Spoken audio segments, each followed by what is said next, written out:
디모데후서 4장은 이제 바울 사도가 마지막으로 이 지상에서 마지막으로 디모데에게 쓴 글입니다. 그래서 떠나면서 세상을 떠나면서 유언이라고도 볼 수 있겠죠. 유언. 어떠한 유언을 했을까요? 그 2절에 있는 것처럼 말씀을 전파하라 그거예요. 이제 그동안은 네가 복음과 함께 고난을 받으며 또 하나님의 훌륭한 일꾼으로 또 열심히 깨끗하게 살아야 될 것이고 또 이 고통하는 때 너는 확신한 일에 거해야 될 그 디모데는 이제는 말씀을 전파하라 그렇게 되어 있어요. 근데 거기 보면 이렇게 되어 있죠. 하나님 앞과 산 자와 죽은 자를 심판하실 그리스도 예수 앞에서 그가 나실 것과 그의 나라를 두고 엄히 명한다. 이렇게 놀라운 진리. 산 자와 죽은 자를 심판하실 그리스도. 그 당시에 누가 그것을 알고 있었겠습니까? 바울 사도는 감옥에 지금 있으면서도 이 생각 때문에 위축되지 않은 거예요. 상황은 지금 그는 굉장히 코너에 몰려 있고 많은 반대 직면에 있지만 그분이 나타나실 것과 그의 나라, 모든 사람은 땅의 것들을 생각할 때 그는 그의 나라를 실제를 생각하고 있었기 때문에 그거를 두고 엄히 명한다 이렇게 됐어요. 바울에게는 이건 너무나 확실한 사건입니다. 그의 나라가 있고 그분이 오실 거예요. 이건 너무나 분명하기 때문에 이것을 바탕으로 디모데에게 너는 그래서 이렇게 해야 된다. 저와 여러분 이 땅이 바쁩니다. 바쁘다 보면 그냥 이 땅에 있는 일에 밤낮 우리는 이 일 저 일 이런 데를 쫓긴단 말이에요. 그러나 우리가 항상 생각할 것은 우리에게는 그의 나라가 있고 그분이 분명히 오신다는 사실을 우리가 한시라도 잊어서는 안 돼요. 이걸 우리 얼마나 기억하고 있을까요? 오늘 하루 중에도 우리가 그분이 이 땅에 오신다. 나타나실 것이다. 그리고 나서 너는 말씀을 전파하라. 이게 유언으로 제가 만약에 죽더라도 바울 같은 경우 있잖아요. 죽더라도 그런 걸 부탁했을 것 같아요. 이 말씀을 전파하라. 이것이 제일 중요한 문제예요. 우리 인생들에게 제일 중요한 문제예요. 저와 여러분도 우리가 이 진리를 깨달아서 이렇게 그리스도인이 되지 않았습니까? 이 말씀이야말로 모든 싸움에서 이길 수 있는 힘이라고 볼 수 있어요. 지금 이 땅은 가만히 보면 어두움과 부패와 불의와 모순과 갈등과 죽음의 땅입니다. 여기에 꼭 필요한 게 이 말씀이라고요. 메마른 땅이 그 담비 그것처럼 이 인생에 참 자유를 주는 것이 바로 이 말씀이란 말이죠. 이 깨달음. 이 지금 많은 사람들이 이 깨달음이 없기 때문에 자기 문제에 빠져서 갈등하고 뭐 누구랑 의절하고 싸우고 혼자 도도하고 혼자 괴롭고 갈 바를 알지 못하고 상처 주고 받고 그렇게 시달리고 수고하고 무거운 정말 불쌍하고 가련한 존재들 왜 사는지를 모르는데 이 말씀이 들어가야만 진흙덩어리에 그 생기가 들어가야 우리 사람이 되듯이 우리에게는 이 말씀에 의한 깨달음이야말로 저와 여러분을 지금 이렇게 바꿔놓은 거 아닙니까? 우리가 이렇게 지금 신앙생활하게 된 게 뭐예요? 이 말씀에 대한 깨달음. 정말 이 말씀으로 사람을 바꾸는 거. 우리 대학부에서 뭐 3주간 청년 대학 영성훈련 3주간씩 할 때 보면 이 3주 동안 말씀이 들어가니까 사람이 바뀌는 거예요. 말씀 그 사람의 가치관 무엇을 생각하는가가 여러분들 지금 이 자리에 이렇게 예배를 드리고 또 어떤 사람은 밖에서 놀고 있고 그가 무엇을 생각하는가 이 가치관 우리가 어떤 형제나 자매 결혼 문제를 놓고 택할 때 무슨 기준이 있는가 이거죠. 우리의 삶에 있어서 우리의 방향 이게 바로 말씀이거든요. 주의 말씀은 내 발의 등이요 내 길의 빛이다. 이 말씀 이것이 사실은 우리 인류에게 유일한 소망입니다. 이 땅에 소망이 어디 있습니까? 그러나 이 모든 어둠을 물리치고 새로운 삶을 살게 하고 의미 있게 사는 것은 이 말씀이라고요. 사실 그래서 이 말씀을 매일 이런 식으로 듣는다면 그 사람은 바뀔 수밖에 없어요. 그래서 이 바울 사도는 드디어 디모데에게 가장 하고 싶은 말에 이 말 안 하고 만약에 바울 사도가 죽으면 아마 천국에 가서도 계속 후회했을 걸요. 이 말 했어야 되는데 말씀을 전파하라. 이거야. 이 시대는 지금 우리의 말씀을 기다리고 있어요. 말씀을 전파하라. 하나님의 하늘의 말씀을 이 땅에 전해줘야 되는 거예요. 저와 여러분이 할 일도 이겁니다.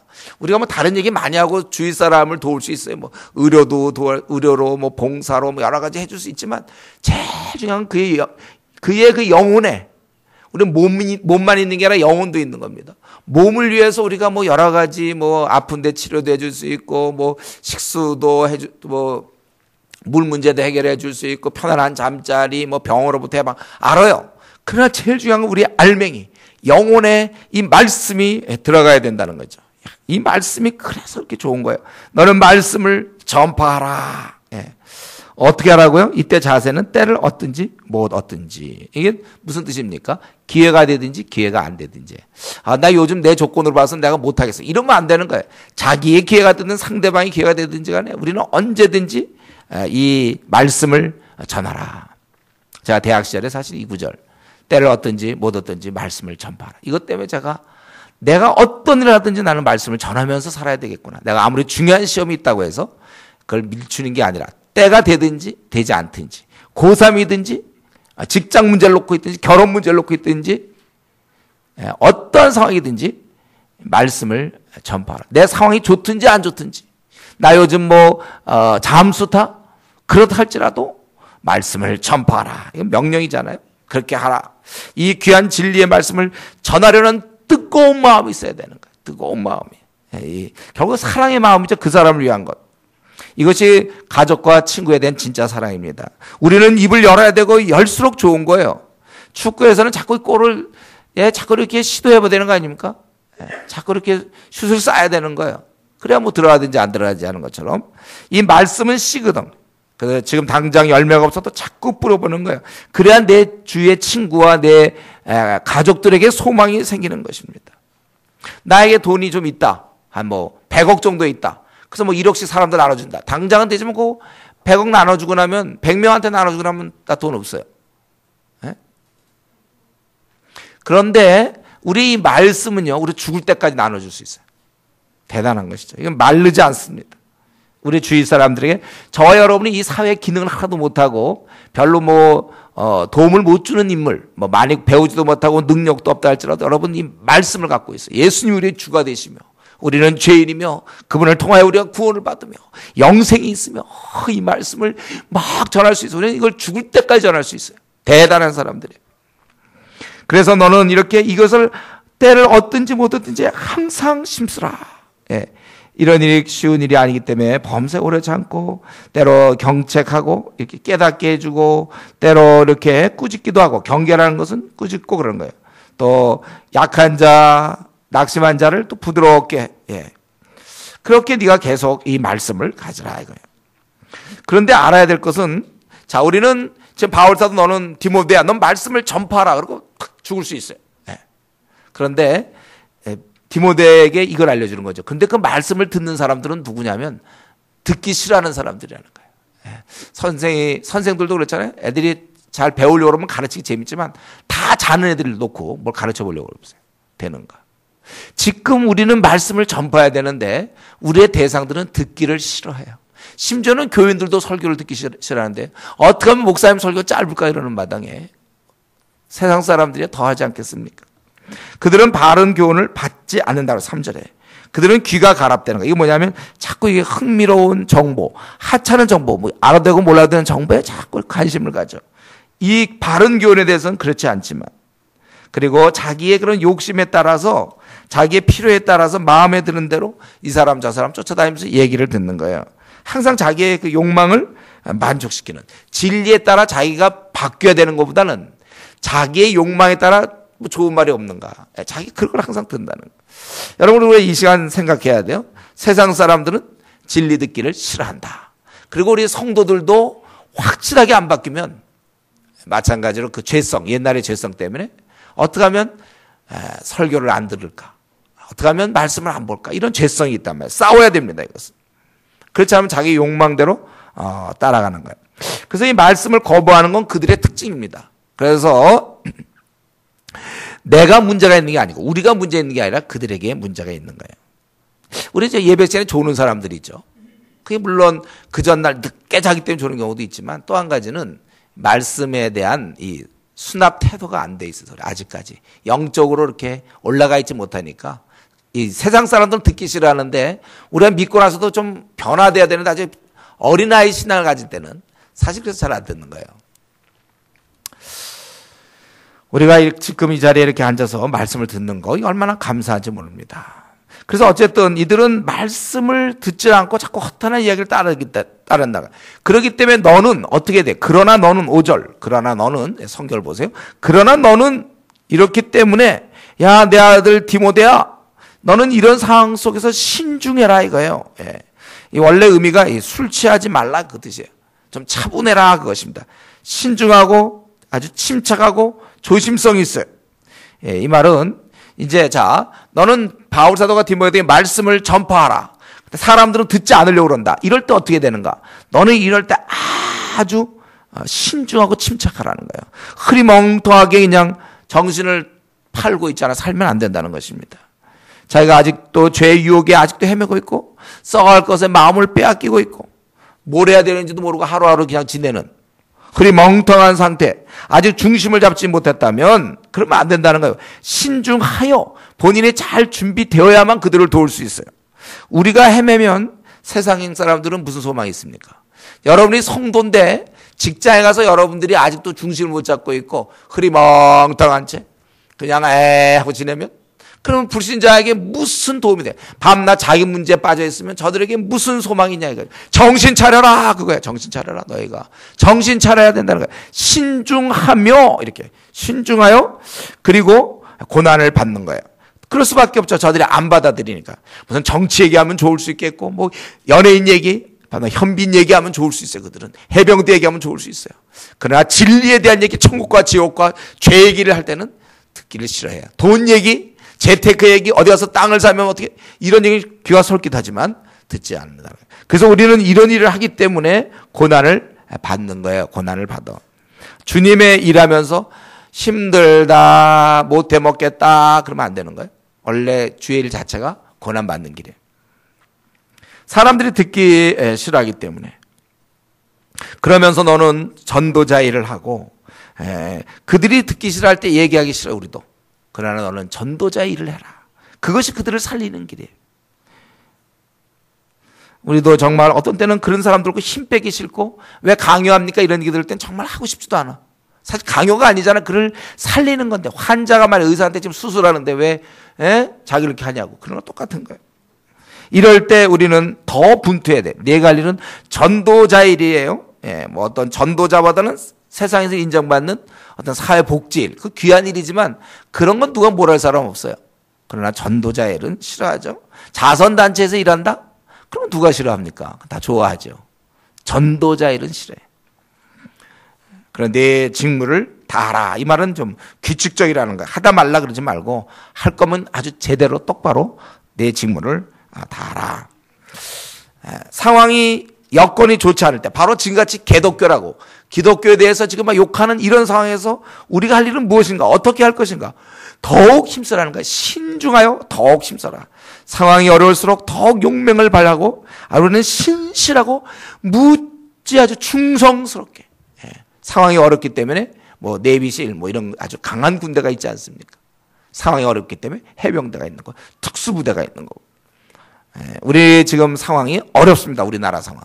그러니까 그리스도인들이 흐리멍텅하게 집사들이 막 술 먹고 집사들이 그냥 성경 안 보고 기도 생활도 안 하고 이래갖고는 뭐 소망이 없는 거. 목회자들이 정신 안 차리고 성도들이 정신 안 차리고 있으면 안 돼. 거룩한 백성들이 이때 깨어 있어야 된다는 거예요. 그래서 우리 칼빈 선생이 이렇게 얘기했죠. 사람들이 이 주님의 교훈을 멸시할수록 우리 주의 백성들은 더 분투해야 된다. 지금 이런 상황이면 더 분투하라. 요즘 전도가 안 됩니까? 더 열심히 하는 거예요. 더 열심히. 안 되면 더 하는 거예요. 더 열정적이어야 되고 더 악착같아야 되고 더 성실해야지. 시대가 이러니 우리가 어쩔 수 없다. 주저앉으면 안 된다는 거예요. 시험에 고시 공부하는 애들 어려우니까 더 열심히 해야지.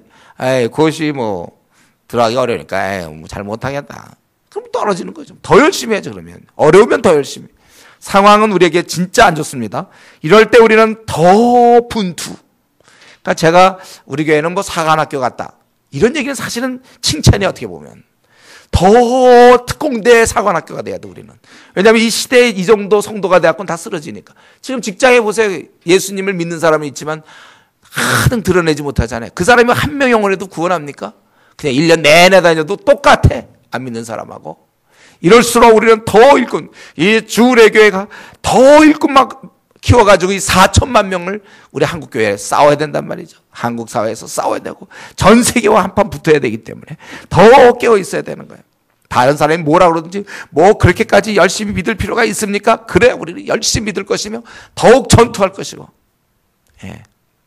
꼭 뭐 이번에 또 중국도 가야 됩니까? 또 가고 내년에도 또 가고. 예, 우리는 전투하는 것입니다. 그리고 이렇게 디모데가 애를 써야 되는 이유는 또 한 가지 이유가 바로 바울 사도 내가 떠나야 되기 때문입니다. 네가 이제 내 일을 해야 되니까 떠나야 되냐. 거기 우리말은 없지만 원래 왜냐하면 내가 이제 전제와 같이 벌써 부어지고 재물에 포도주나 기름을 붓는 의식이에요. 즉 자신을 드린다는 거예요. 나의 떠날 시각이 가까웠다. 이때쯤 되니까 이제 노사도가 됐겠죠, 바울이. 나는 떠날 시각이 가까웠다.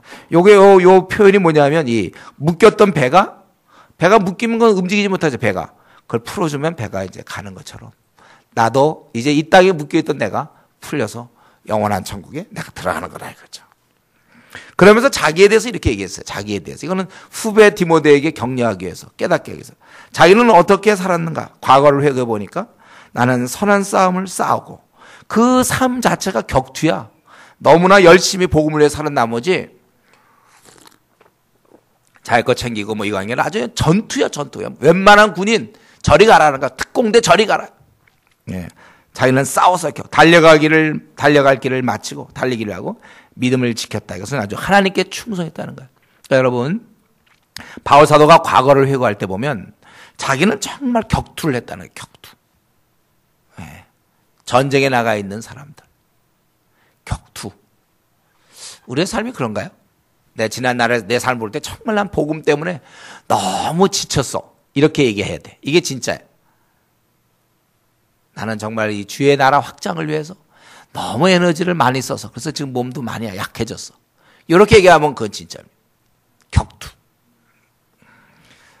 너무 난 편안했어. 신앙생활하는 건 너무 그동안 편안했지 나는. 평안이 정말 나에게 찾아왔어. 물론 주님 안에서 평안인데 너무 편안해.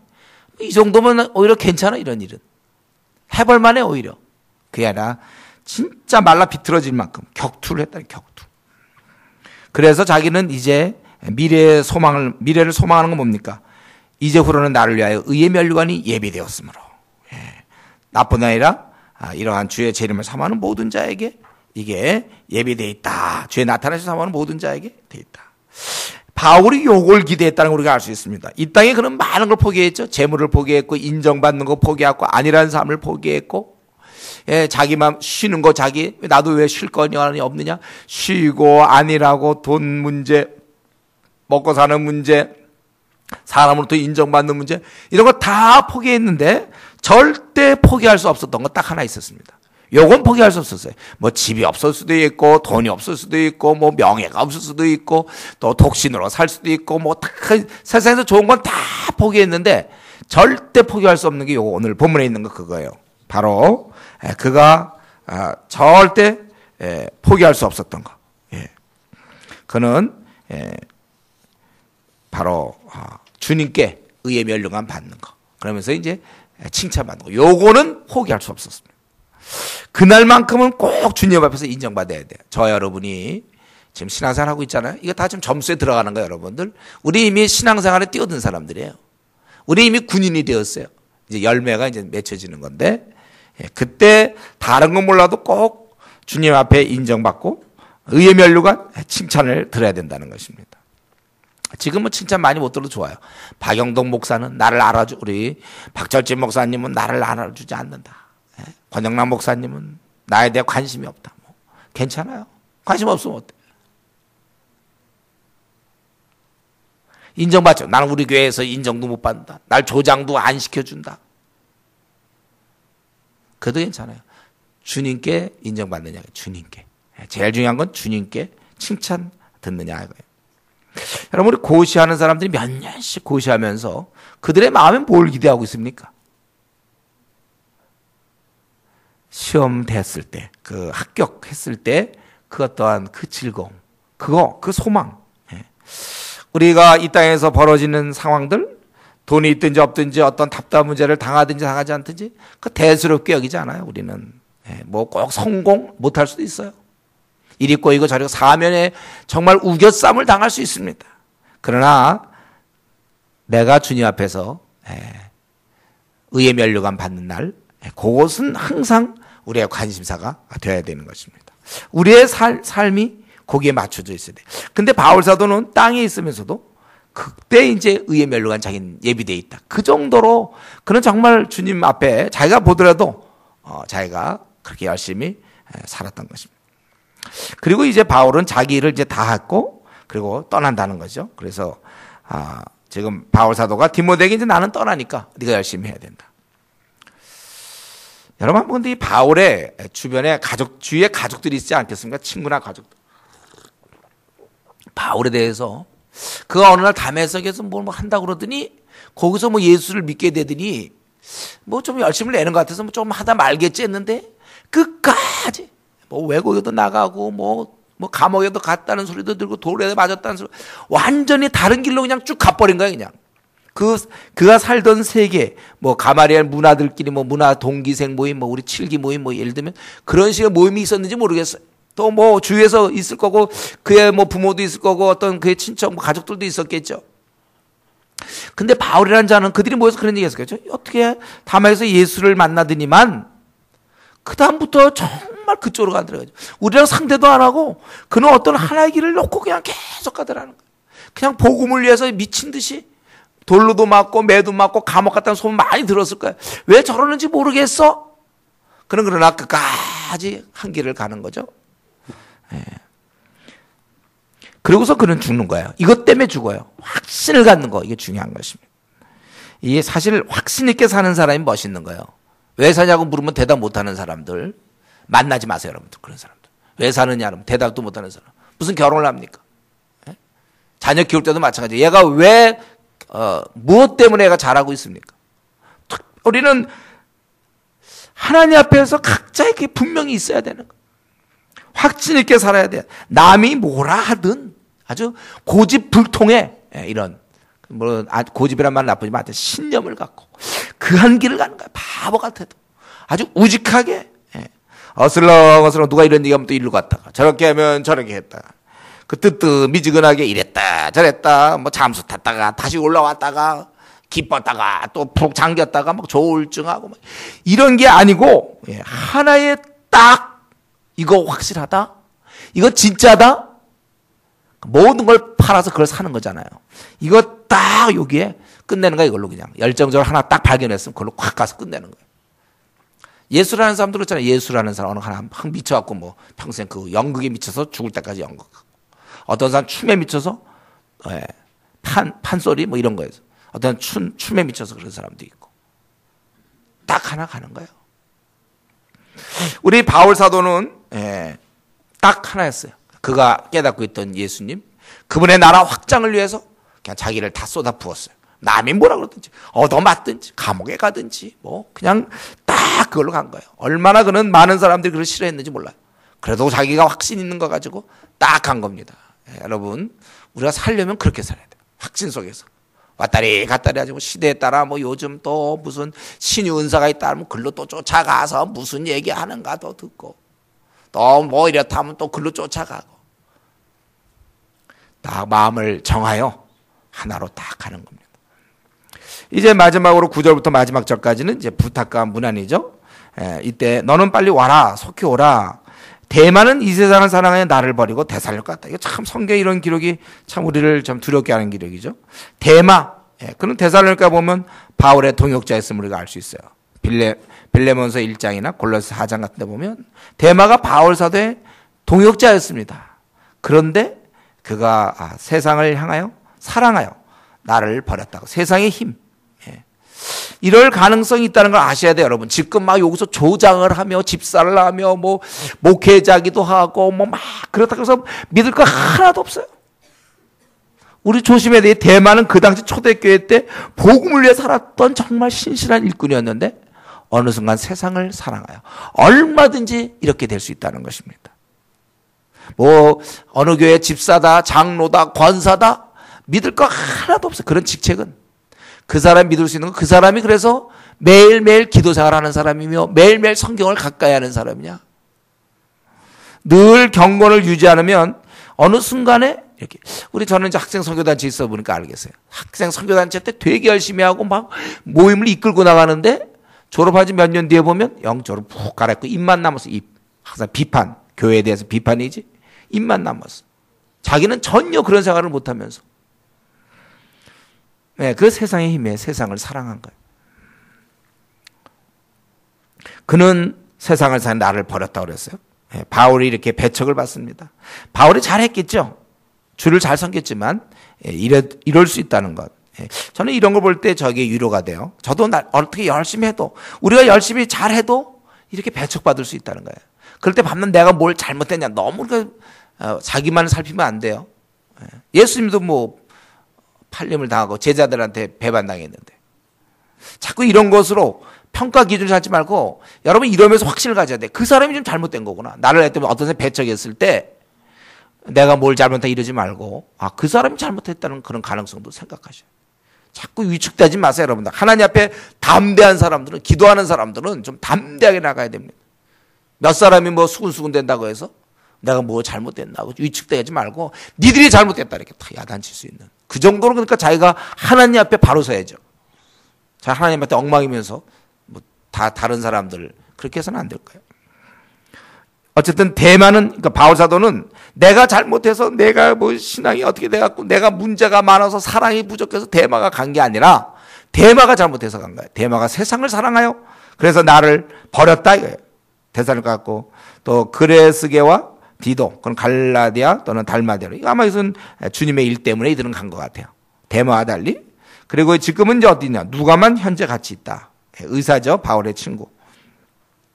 그리고 내가 올 때 마가를 데리고 오라. 마가가 바뀌었어요. 처음엔 전도여행 떠났다가 중간에 도망가갖고 그래서 바나바와 바울이 싸우게 됐던 그 장본인 이 마가 이제는 그가 이제 오게 됐다는 거예요. 그리고 오라. 그가 나의 일에 유익하니라. 두기고는 에베소에 보내었노라. 가만 보니까 지금 여기 이름이 막 나오죠. 바울 사도의 특징 중 하나는 주변에 사람이 항상 들끓어요. 얼마나 많은 사람을 아는지 몰라. 우리 로마서 16장 보면은 막 로마에도 벌써 26명의 개인을 막 알고 있었고 또 자기의 동역자도 그때 8명인가 있지 않습니까? 하여튼 곳곳에 그런 동역자도 많고 주변에 하여튼 항상 사람이 들끓어요. 이게 뭡니까? 주변에 사람이 많다는 얘기는 성격이 좋다가 아니라 일을 하고 있다는 거예요. 일을 하고 있어요. 아무 일도 안 하는 사람은 주위에 아무 사람도 없었고 단짝만 몇 명 밤낮 있어요. 제가 단짝 별로 안 좋다고 그랬죠. 삼총사. 밤낮 그 사람끼리 모이는 사람은 더 나가질 않아. 다른 사람을 돌봐야지. 자꾸 사람을 돌보면 시간이 갈수록 우리 핸드폰 이런 데면 점점 명단이 많아질 수밖에 없죠. 자꾸 만나니까. 하여튼 바울의 특징도 보면 하여튼 주변에 사람이 그렇게 많아. 우리 서양 사람들 보면 몇 사람과 친해서 그냥 죽자고 그 사람들만 친해. 우리 그리스도인들은 그러면 안 돼요. 좀 사람 아는 사람이 많아야 되니까. 그래서 우리 전도 집회 하자 그러면 이제 끝이 보인다 이거죠. 다 데리고 왔습니다. 그 사이에 그러면 전도 집회, 옛날 전도 집회, 그 새로 한 집회할 동안 사람 안 사귀었습니까? 더 데리고 올 사람이 없는데, 목사님. 이게 서울이 고향이 아니거든요. 저 고등학교를 고향에서 나왔기 때문에 친구들이 없습니다. 아니, 그럼 여기 와서 그럼 사람도 안 사귀나? 우리는 사람을 많이 만나야 돼. 사람을 좋아해야 되고. 그리고 자신에게 사람 이렇게 자기 여러 가지 이제 하고 내가 올 때 내가 들어와 가버의 집에 둔 겉옷 아마 여기서 체포된 것 같아. 이때가 이제 마지막이었거든요. 지금 요 감옥에서 죽는 거야 우리 바울 사도가. 그래서 자기가 그때 들어와 가버의 집에 둔 겉옷. 아마 추우니까 이게 추우니까 이 참 감옥에서 그때 추웠던 것 같아. 그래서 겉옷을 가지고 또 책은 특별히 가죽 종이에 쓴 것을 가져오라. 주님의 뭐 어떤 행적이나 성경이거나 또 말씀을 적은 뭐 그런 기록물일 것 같아요. 지금 자신의 현재 상황은 어떻습니까? 구리 세공업자 알렉산더가 내게 해를 많이 입혔으며 주께서 그 행한 대로 그에게 갚으시니 너도 그를 주의하라. 그가 우리 말을 심히 대적하였네. 지금 현재 특별히 알렉산더라는 자가, 알렉산더 어디서 많이 들었던 이름이죠? 알렉산더란 또 이 사람은 근데 대왕은 아니었고 구리 세공업자, 아마 뭐 우상제물 만들었던 사람인지 몰라. 그러니까 그가 대적을 했는데 보니까 14절에 해를 많이 입었기 때문에 주께서 그 행한 대로, 또 15절에 우리 말을 심히 대적, 그러니까 즉 행동과 말로 바울을 아주 못살게 군 인물입니다. 그럴 때 바울은 주께서 저에게 갚으시라. 그에게 갚으신다. 너도 저를 주의하라. 그를 주의하라. 이건 왜 그렇습니까? 비방이 아니에요. 그 사람 좀 조심해라. 너 저 사람 사귀는 거 조심해라. 그럴 때 그것은 뭐 비방을 하려거나 눈 속에 들보 뭐 형제 그게 아니고 이것은 사실을 얘기해서 객관적으로 진리를 잘 수호하게 하는 것이죠. 내가 처음 변명할 때 나와 함께한 자가 하나도 없고 다 나를 버렸다는 것. 그러니까 이 바울의 입장을 생각해 보세요, 여러분. 바울이 죽을 때 사람이 다 그를 떠났어요.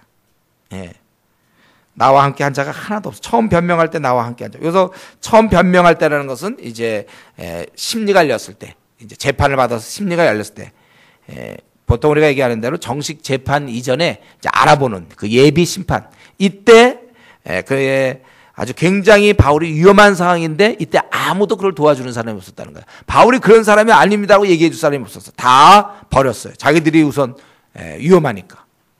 예수님 때 제자들이 다 버린 것처럼 바울과 함께 했던 사람들이 지금 다 버렸습니다. 그때 아마 바울의 그 죄목은 그런 거예요. 예를 들면 그 성만찬, 뭐 피와 살과 뭐 이런 어떤 식인 풍습이다. 이런.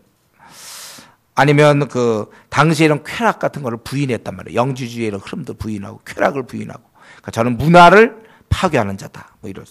또 형제 자매 간에 뭐 입맞추며 뭐 사랑하라. 근친상간 뭐 이런 식의. 아마 그러한 죄목들이 많을 때 그걸 변호해 주면 되는데 아무도 없었다는 거예요. 이때도 바울은 그들에게 허물을 돌리지 않기를 원한다. 결정적인 순간에 등을 돌릴 수밖에 없는 자들, 그 인간의 약함을 이해하고 있었어요. 하기야 바울 사도가 죽을 때가 다 됐는데 얼마나 많이 성화됐겠습니까? 인간의 그런 죄성, 자기들이 불리할 때는 등을 돌리는 그 약함, 허약함을 그는 용납할 정도가 되었다는 거예요. 그러니까 지금 우리는 바울은 언제부터인지 모르지만 거의 성화 단계의 끝부분에 와 있어요. 자기를 배신한 자를 용서하고 있단 말이죠. 이거는 예수님이잖아요. 예수님이 이렇게 하셨죠. 자기를 벗어나 있어요. 자기가 당하는 어떤 수모와 자기 어떤 손해와 자기 어떤 마음의 상처, 어떤 요즘 뭐 상처받았다 이런 거, 이것도 그러면 바울은 사역도 못했을 거예요. 그래서 상처도 받고 그러는 거 원래. 그러나 그런 거에 대해서 허물을 그들에게 돌리지 않기를 원하노라. 이런 자세를 가져야지. 뭐 상처, 부모님으로부터 어릴 때부터 상처받은 게 뭐 아직까지 뭐 그렇게 속이 좁습니까? 뭐 그런 게 어디 있죠? 누구한테 상처받았고 뭐 그냥 원래 사람들이 상처 주는 거야. 원래 다 죄성을 가진 인간들은 그냥 넘어가고. 이 자기로부터 벗어나 있는, 이제 적어도 이 디모데후서 4장 쓸 때는 이 정도는 돼 있어야 되겠죠. 이제 곧 주님 만날 텐데 이제 많이 올라가 있어야 되는데 어느덧 그는 거의 그 성화의 단계, 사람들을 이해하고 있어요. 연약한 인간의 그 모습을 그는 용납하고 있는 것입니다. 그 사람들은 다 버렸는데 그런데 찾아오는 분이 계시죠. 17절에 주님이셨습니다. 주님께서 내 곁에 서서 나에게 힘이 되어 주심은 나로 말미암아 선포된 말씀이 온전히 전파되어 모든 이방인이 듣게 하려 하심이니 내가 사자 입에서 건짐을 받았느니라. 우리 주님은 이제 이 그를 찾아왔습니다. 우리 주님은 사실은 이 우리가 움직이고 만나고 오늘 하루 종일 지냈던 거를 사실은 주님은 다 알고 있어요. 우리 혀의 말도 다 알고 있습니다. 저와 여러분의 이런 걸 모든 걸 다 알고 있어요. 지금 바울 사도가 지금 마지막 순간 그는 이제 참수를 당하는 거거든. 목 잘려 죽는 거예요. 바로 그 전에 그의 그런 고독함과 모든 자가 버리고 외롭고 또 인간인 연약함도 있겠죠. 이런 모든 상황을 모르지 않아요, 여러분. 주께서는 다 알고 계신다는 거죠. 예. 우리를 돌보시는 목자예요. 오히려 어려운 상황이 힘들 때 주님이 나타날 때 가만 보면 그 고린도에서도 그랬고 또 예루살렘에서도 막 천부장이 이렇게 하고 그럴 때 담대하라고 얘기하고 또 지중해에서 바다에서 막 파선당할 때 또 주께서 나타나시고 예. 어려운 상황에서 주께서 그를 도와주시며 내가 사자의 입에서 건전을 받았다. 자기의 어떤 그런 위축될 수 있고 예. 이 자기의 사명을 감당하기 심히 어려운 그 순간에도 끝까지 도와주셨다는 거예요. 그래서 주께서 나를 모든 악한 일에서 건져내시고 또 그의 천국에 들어가도록 구원하시니 그에게 영광이 세세토록 있어요.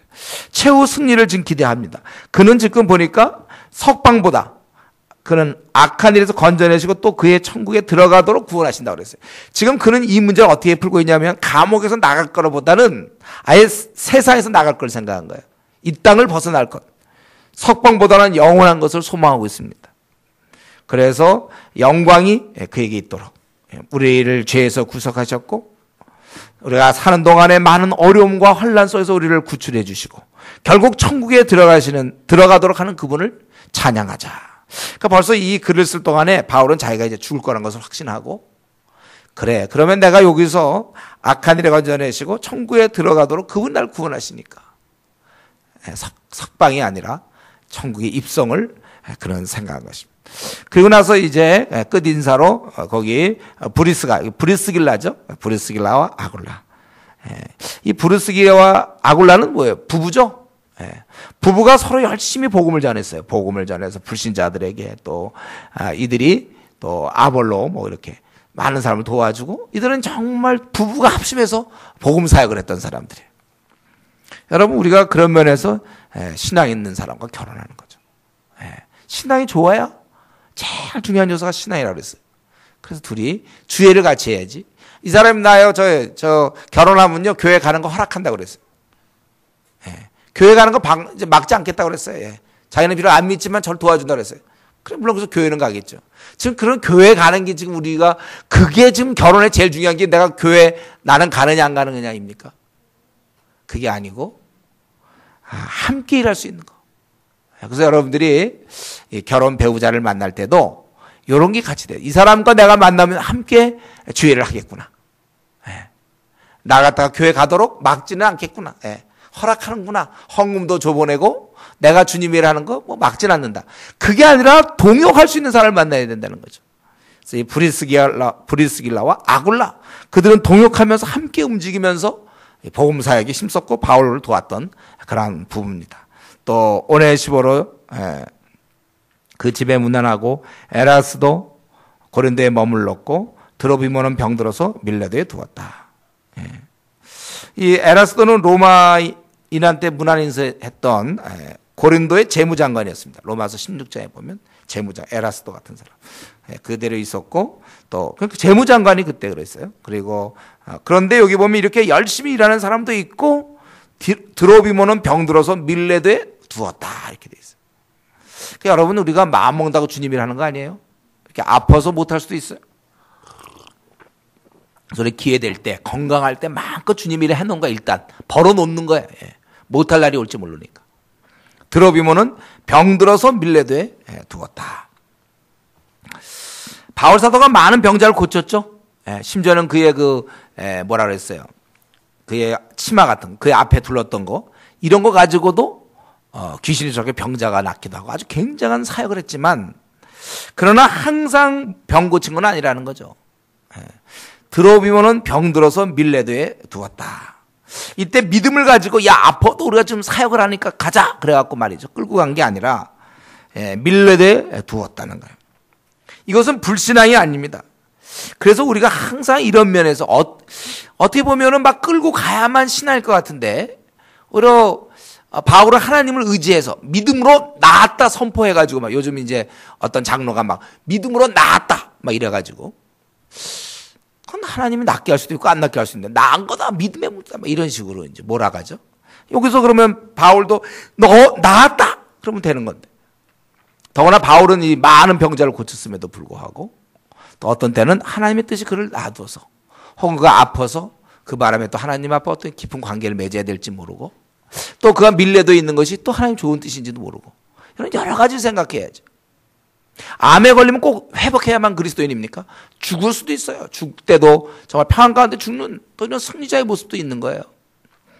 그러니까 여기 자꾸 병 나아야 되는 거 이것처럼만 자꾸 생각하는 거예요. 여러분 드러비모는 병 들어서 밀레드에 두었다. 그러니까 어떤 때는 끌고 나가야 되고 어떤 때는 두어야 되는지 여기에 이제 분별력이죠. 이게 분별력이에요. 네, 여러분 이게 분별력입니다. 그래서 이게 믿음인지 광신인지 이거 잘 보면 지금 우리나라는 이게 광신이 자꾸 믿음의 탈을 썼어요. 내가 보기에 광신인데 자꾸 그걸 믿음이라고 얘기하면 안 되는 거예요. 광신과 믿음 늘 얘기하자면 종이 한 장 차이야. 그거는 믿음인지 광신인지 종이 한 장 차이. 이걸 어떻게 분별하느냐?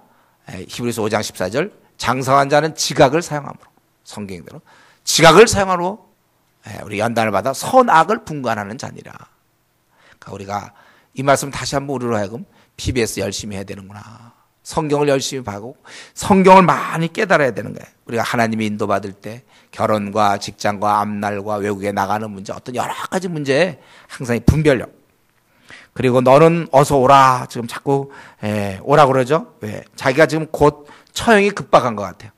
또 항해가 또 겨울에는 중단될 수 있거든요. 그렇기 때문에 겨울 전에 어서 오라. 디모데를 마지막으로 그렇게 보고 싶은 거죠. 그리고 으블로와 부데와 리노 클라우디 모두 병자가 다 네게 무난하니라. 아까도 얘기했지만 바울주의에는 항상 사람들이 들끓었습니다. 신앙의 인물이 들끓는 거지 노는 사람이 들끓는 게 아니에요. 괜히 그냥 놀려고 하는 게 아니라 신앙의 인물들이 그 주위에서 동역자들이 있었다는 거예요. 나는 주께서 내 심령에 함께 계시기를 바라니 은혜가 너희와 함께 있을지라. 다시 한번 은혜를 빌어줍니다. 사실 바울 사도가 지금까지 이렇게 살고 이제 곧 순교당할 수 있었던 것도 하나님의 은혜였습니다. 그가 다메섹에서 회심하고 또 그 어떤 사도보다 더 열심히 숱한 어려움에서 주를 바라보며 견뎠던 것, 또 최후의 순간 이런 승리에 고백할 수 있었던 것이 다 하나님의 은혜라는 것입니다. 우리 인간은 사실은 하나님의 은혜로 살아요. 이걸 깊이 깨달았던 바울 사도는 처음서부터 디모데에게 1장 2절에 보면 은혜를 빌고 또 2장 1절에 보면 은혜 가운데서 강할 것을 얘기하고 자기가 떠난 후에도 늘 은혜 있기를 축원하고 있다는 것입니다. 사실 바울은 떠나도 디모데가 참 걱정스럽지만 하나님의 은혜가 디모데에게 임하면 뭐가 문제겠습니까? 하나님의 은혜만 있으면 되는 거예요. 우리의 삶은 그분의 은혜로 지탱되는 것입니다. 여러분이 이 은혜를 놓쳐서는 안 돼요. 현재 우리의 약한 것, 강한 것 그런 것은 중요한 것이 아닙니다. 오히려 자신이 약하고 부족하여 형편없다고 느껴지는 것 이게 더 좋은 거예요. 그래야 하나님을 보고 기도하잖아요. 힘들어야 기도하지 자기가 부족하다고 그래야 기도하지 다 만족되면요 기도 안 해요. 그러니까 자기는 지금 앞이 꽉 막혔다. 내 마음에 기쁨이 없다. 그러나 뭐 감사하지도 않다. 나는 의욕도 없다. 나는 무슨 비전도 생기지 않는다. 내가 왜 사는지 모르겠다. 그럼 내가 지금 앞날이 어떻게 될까 막 이런 사람들 기도하라니까요. 성경은 분명히 기도하면 된다고 그러는데 이 기도를 안 해서 문제예요. 우리가 나의 지금의 현재 모습은 중요하지 않습니다. 내 자신의 능력 없음, 난 사람들과 관계도 잘 못하고 바울 같은 열정도 없고 전 주님의 사랑도 없으며 게으르고 지혜롭지도 못합니다. 나는 진짜 그렇게 얘기하는 사람 질문하고 싶어요. 진짜로 느끼느냐? 피상적으로 너무 느껴서 탈이야. 정말 진짜로 느낀다면 입이 아니라 마음으로 느낀다면 그런 자는 기도하게 돼 있어요. 그러니까 기도 안 하는 사람들 있죠. 나는 너무 부족하고 뭐가 앞이 꽉 막혔고 결혼 문제가 힘들어요. 그러면서 기도 안 하는 사람은 제가 보기에 아직 멀었어요. 아직 힘든 거 아니에요. 힘든데 어떻게 기도 안 할 수가 있습니까? 급해 맞으면 기도하게 돼 있거든. 이스라엘이 요즘 아침에 사사기를 보는데 그냥 너무 힘드니까 처음엔 버티다 힘드니까 그땐 기도해. 그러니까 아직도 기도 안 하는 사람들은요 힘든 거 아니에요. 제가 보기에 아직 살만하니까 그렇게 기도도 했다가 또 잠 늦게까지 잤다가 또 기도도 해도 되고 안 해도 되고 기도 아니면 나는 죽는다 이 정도 돼야 돼. 근데 기도 뭐 하루 빠졌다고 뭐 큰 문제 있습니까? 아직 멀었어요. 그 사람 뭐 나의 뭐 직장 문제, 결혼 문제 괜히 그러는 거예요. 그거 진짜로는 아니에요. 진짜 속으로 막 불이 올라와야 돼. 큰일 났다. 내가 어떡할까? 이 문제를 해결하고 싶다. 네. 그런 사람은 기도하고 괜히 말로만 자기 연민에 잘 빠지는 연약한 그 심성 가진 사람들은 나 앞날이 지금 직장이 뭐 문제가 있는데 어떡할까? 아우 답답해요. 뭐 결혼 문제가 있는데 답답해요. 사람들한테 뭐 우리 집안에 문제가 있는 답답하고 내 뭐 성격에 문제가 있어 답답하고 과연 뭐가 풀릴까요? 내 마음에 기쁨이 없어요. 뭐 다 거짓말해 그거요. 진짜 느끼는 거 아니에요. 아주 살만해 그 사람은. 진짜 느끼는 사람이야. 죽기 살기로. 그래서 우리 불치병 걸린 사람들 있잖아요. 3개월 남았다 이렇게 얘기해 주는 사람.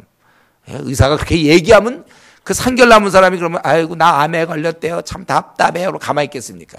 짐 싸들고 어디 기도 가서 그냥 주여 살든지 죽든지 막 이렇게 할 거 아니에요. 그러니까 기도 안 하는 사람들 말이죠. 저한테 와서 뭐 결혼이 저는 걱정이 돼요. 이런 얘기 하지 마세요. 입으로 그만하세요. 또 저는 마음에 평안이 없어요. 기도 안 하면서. 또 직장 문제가 기도도 안 하면서. 기도. 정말 그 아직도 하나님을 온전히 바라보지 않아도 될 만큼 숨쉴만 하니까 그러는 거예요. 우리는 정말로 우리 바울이 이렇게 살아갔던 것은 하나님의 은혜를 바라보고 그는 무시로 기도하면서 하나님과 깊은 관계 속에서 끝까지 간 거예요.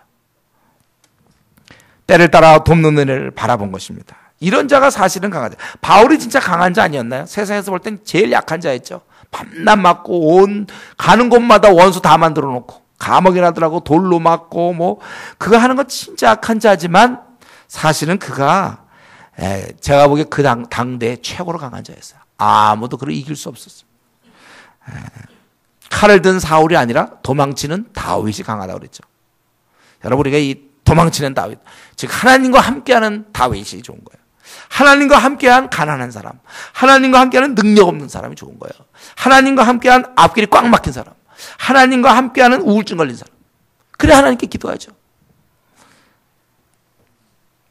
우리는 이 하나님과 함께하는 사람, 그게 무서운 거고 그런 자의 마음엔 깊은 평안이 있는 거예요. 어떠한 상황? 깊은 평안. 바울이 이때 감옥에서 곧 죽게 될 때 심히 두려운 가운데 벌벌벌 떨다가 그냥 고통 속에 죽었을까요?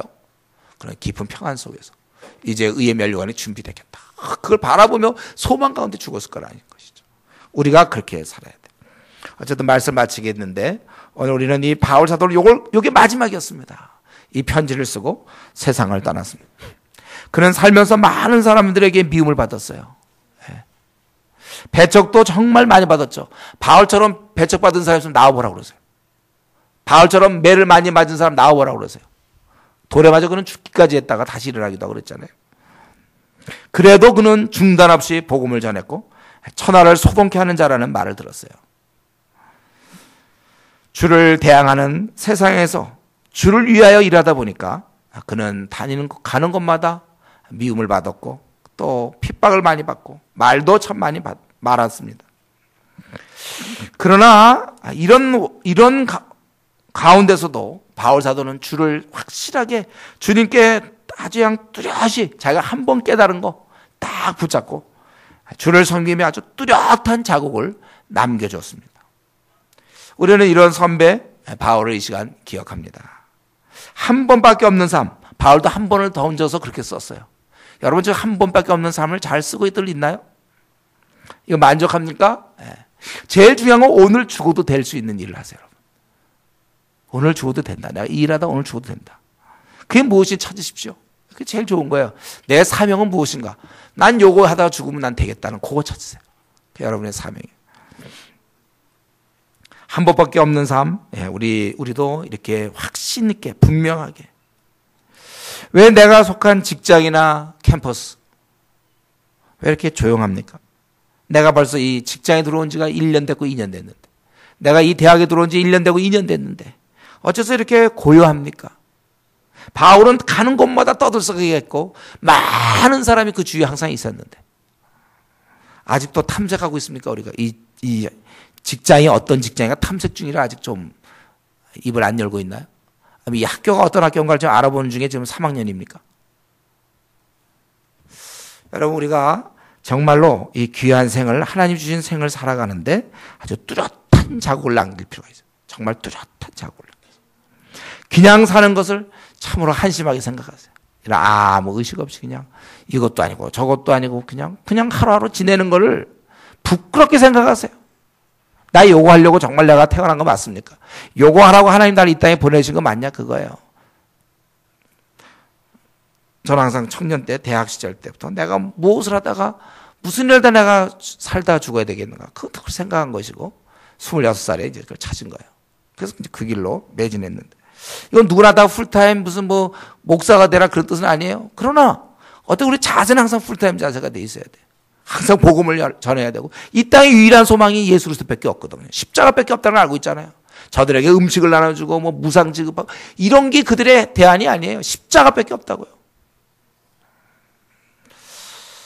어둠은 짙게 깔려있고 일꾼은 힘이 부족하고 추수할 곡식은 휘어져 있는 이때 하늘의 일꾼답게 내가 충성하면서 나도 한번 하나님이 주신 이런 사명 속에서 확실한 아주 신념을 가지고 끝까지 전투하는 그러한 삶. 그래서 우리 바울이 끝까지 남을 돌보면서 살다가 생을 마친 것처럼 우리도 그렇게 살 수 있도록 기도하는 성도 되기 바랍니다. 같이 한번 우리 기도하겠습니다. 바울 사도는 천국을 늘 염두에 뒀어요. 다시 오실 그분을 생각하며 멸관을 기대했고 그리고 이 땅에서 말씀으로 도전하고 이 땅의 유일한 소망은 이 불신자들에게 어린 자에게 유일한 소망은 말씀입니다. 어떻게든지 우리가 말씀을 가르쳐 줘야 돼요. 그러나 분위기는 적대적 분위기이기 때문에 그는 고난을 각오할 수밖에 없었고 거기에 그러고 그런 사람들을 만나면서 그는 용서했고 또 우리의 선한 목자가 계시는 것을 그는 믿었고 다른 사람 다 버려도 목자가 있고 그는 또 주를 온전히 의지하고 뚜렷한 자국을 남겼는데 내 생도 이렇게 지금 유언하고 있는 마지막을 보내고 있는 바울 사도를 보면서 내 남은 생 어떻게 살아야 될지 이 시간에 한번 하나님께 물어볼 수 있기를 바랍니다. 같이 기도하겠습니다.